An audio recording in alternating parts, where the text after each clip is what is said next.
Hello dear students, welcome back to the Pharma Learning channel. Today I brought another new video, that is the mathematical problems of the numericals related to the drying unit operation.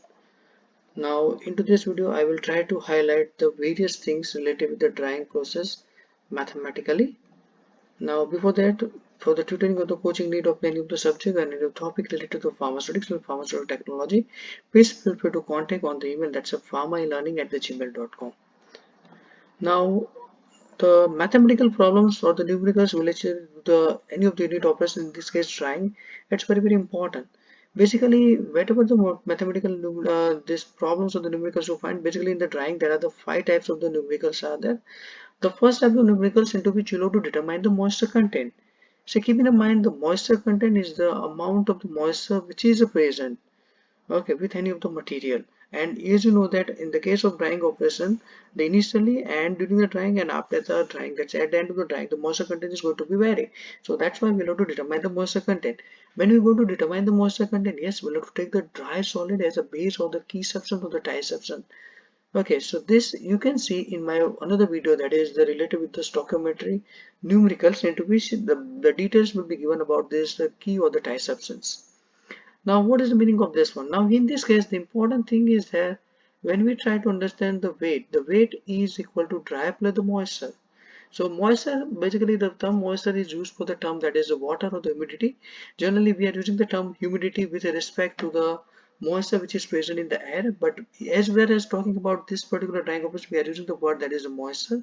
So it represents the amount of the water which is present in your material, and it can be found out by the formula, that's the weight of the amount of water divided by the weight of the amount of dry substance.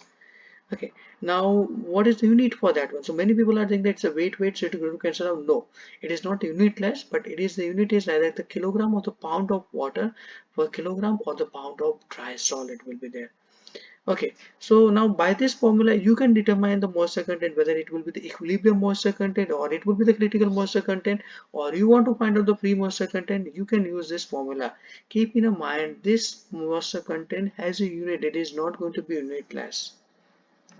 The second type of numericals that is related with the drying, that is into which you have to determine the drying rate.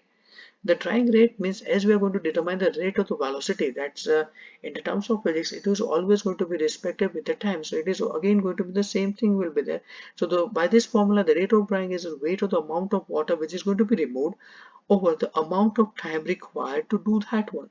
So if we talk about the units of the drying, rate of the drying in this case, that is the kilogram or the pound per either hour or the minute will be there. So this is a very simple thing. So sometimes the people are asking, okay, what is the rate of drying? So find out the initial moisture content, find out the final moisture content by using the formula number one, and after this then you can find out what is the moisture which has been lost during the entire drying process, and that is going to be divided by the time, then you got the drying rate. The third one, that determine the loss on drying. This is one of the important parameter that is generally used for characterizing some of the raw materials or some of the chemicals also. So loss on the drying means it indicates what is the amount of the moisture that can be lost during the drying cycle. So it is found out by the formula is equal, the loss on drying is equal to weight or the amount of water which is present in the sample divided by the weight or the amount of weight sample. Right. So in this case, it's very important is that. So here we can find out that the drying process is only the process, or it is a unit operation into which we are going to remove only the water. Okay. All the related solvent which is present in that particular things will be there. So that's why the loss on the drying is very important. If any material is having the showing the higher percentage of the loss of drying, it indicates that the material is having the more water content inside that one. Now with respect to that, let's highlight what are the let's go into some more detail. What are the moisture? Any material have the two type of moisture. The one moisture that can be removed, okay, and another moisture that cannot be removed. The moisture which can be removed, that's called the free moisture content. The moisture that cannot be removed, so as for example, let's say certain formula like Na2H2O3, let's say 5H2O, so that is the water molecule that is going to bind with that chemical moiety. So it is a part of the chemical moiety, or it is a part of the entire chemical. So that is called as inherent water, that is called as the water vapor crystallization. The fourth type of numericals that is going to be asked with anything related to the tray dryer. So into this tray dryer, the generally the people are going to ask the numericals related what is number of trays required. So here the most important thing is that what is the step you know to follow by using the stoichiometry. Find the key substance, key of the tie substance, follow the steps, and here decide what is the amount of weight material or what is the volume of the weight material that is undergoing the drying process. And here first and determine the volume of the each tray. The volume is equal to, as you know, the simple formula, length multiplied with the width multiplied with the depth or the height will be there. And then to find out the number of the trays, divide that volume of the weight material divided by the volume of the one tray, so you get the numbers. And if you are getting the fraction number means, let's say you got the number like 10.25. Okay, so always go to the higher integer number. So in this case 10.25, you require the number of trays will be 11. Okay, don't reduce because the value is less than zero point 0.5, it's less than 10.5, so we're going to 10. No, always whatever, if it is coming like 10.1 or even the 10.05, you have to go to the higher number of the tray. So in this case we can say that the 11 trays are required. The fifth of the numericals, which is related with the entire drying unit operation, that is related with the drum dryer. In the case of drum dryer, the various things are going to be asked.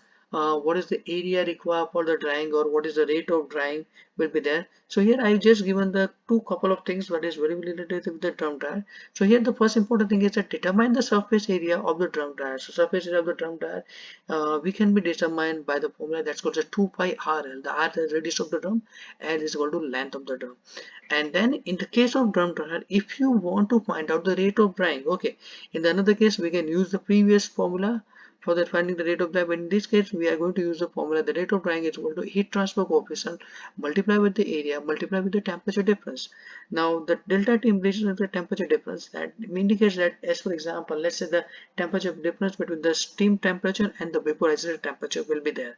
So by this we can determine the drum dryer. Now keep in mind, I have highlighted the drying numericals or the mathematical problems into this video, different 5 types, but it is not like that. One or the first three, or the first, that is the number one, moisture content, second the rate of drying, and the third one, loss of the drying, that may be part of the either the drum dryer or it may be the part of that the previous one, the previous dryer that I have shown in this one, that is the nut tray dryer will be there.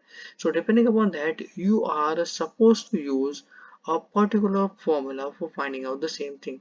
And please keep in mind, everything must be carried out by taking the basis, that is the base substance or the key substance or the tie substance, that is known as a dry solid, and try to take the dry solid into the unit quantity into the denominator. So if you like my video, please give like to my video and please subscribe to my pharma e-learning channel for the more upcoming videos related to pharmacy. Thank you.